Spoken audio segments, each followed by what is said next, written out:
Who's had lemon meringue pie? You've never consumed a piece of lemon meringue pie in your life. Okay, I'm really alarmed by this. You are going to make today a tart that is basically like a lemon meringue pie, only a little lemonier, and then also a cooked meringue on top. First thing you want to do is make the dough for the crust, and the reason for that is because it is going to need to rest for a while in order for the flour granules to hydrate a little bit so that the dough will actually be rollable. First thing we're going to start with 150 grams of all-purpose flour and a mere half teaspoon of kosher salt, okay? I'm just going to take that for a quick spin just to mix it, just a few pulses. I have here 110 grams of unsalted butter. I don't want to just turn this on and leave it on. I want to work in pulses because, believe it or not, heat can be generated in here very, very quickly. And the last thing I want to do, the last thing, is to allow that butter to melt.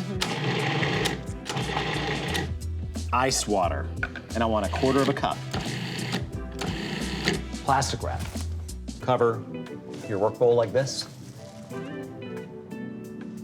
Let me change that. Take the blade out. I'm trying to make this easy on you guys. Cover with the plastic wrap, hold it, flip it. And what we want to do is basically mash it into a ball from all these crumbles. Then I'm going to quickly mash it into a disc. In the refrigerator for 15 minutes. Parchment, a little bit of flour. Now, we don't want to work any more flour into the dough, so don't go crazy on this, because if we do, you're going to end up with a tough dough. I want you to be fairly gentle with it, and I want you to work really only in one direction, and then I want you to turn the dough 1/4. I will not rush this part of the process. It will only result in heartbreak. So I'm going to go right out to the edge, push straight down, okay? Give a little bit of a twist. Scoop those guys up. Now notice I'm kind of folding it up, dropping it down into the middle so that it doesn't tear, and then pushing it in. Working quickly because I know my fingers are warm. Now, if you want to make these super neat, you can kind of cut off the top of the dough. And I'm going to press one lightly down into it to make kind of a mold. The second rolling, I'm going to only roll it as much as I absolutely have to. Now, all of these, I'm going to put back in the refrigerator. I'd like to give them about 15 minutes. We're making the filling. First step is we need to separate some eggs. If your hands are clean, you can also just allow that white to go down through your fingers. Yolk.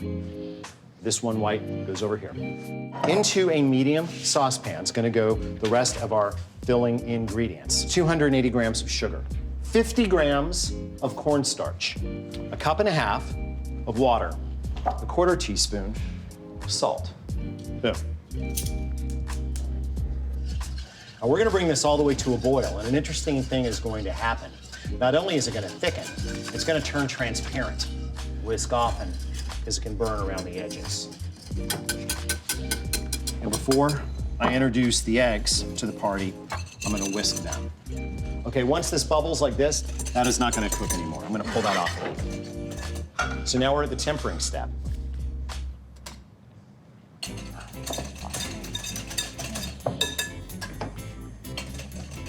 At first, I just load up the whisk. Now that I've got about half of that in, I go back the other way, and I'm whisking like heck.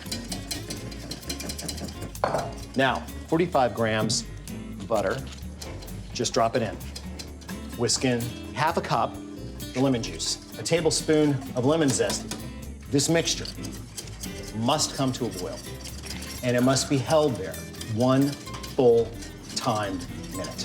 If you do not do that, you will have meringue floating on soup.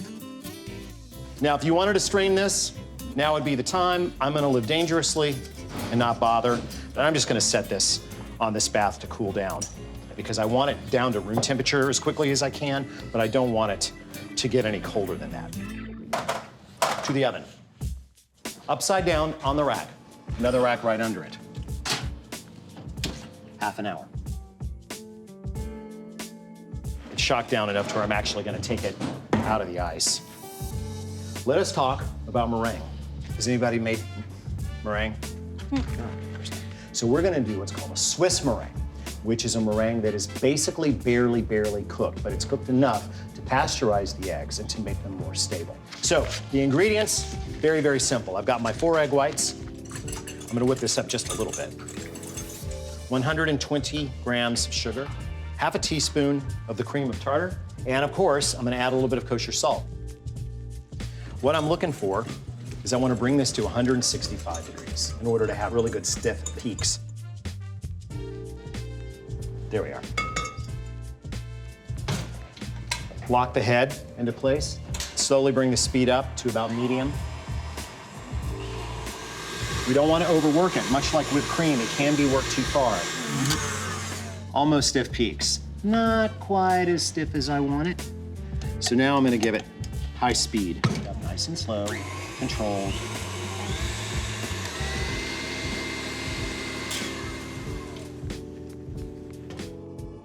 That's stiff peaks. Come with me. I need this now at 400 degrees. We want a rising oven. Now I'm gonna flip all these guys over, gently as I can, and now we're gonna remove the center pan. Oh, they're pretty. Make sure they're spaced a bit, and they're gonna go back in. Really all I'm trying to do at this point is to brown them. Now I am gonna go ahead and load up a piping bag. You do not have to do this. If you just want to spoon the meringue on top of your tarts, that's fine. I'm gonna go take a look and see if my tarts are browning. So they're relatively resilient. Given some time to cool completely, they'll set up pretty crunchy and crisp. I'm gonna use a bag, another pastry bag, for the filling, simply because it's gonna be easier to not break those shells if I do that. Again, you do not have to do this. I don't wanna come up all the way to the edge because I want some place for the meringue to go. And I wanna make sure that I seal the curd in like that. Here's how I finish.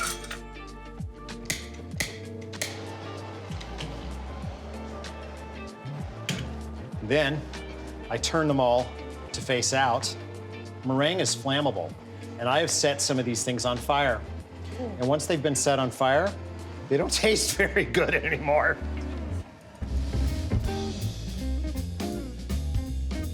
Lemon meringue tarts. Go ahead, knock yourselves out.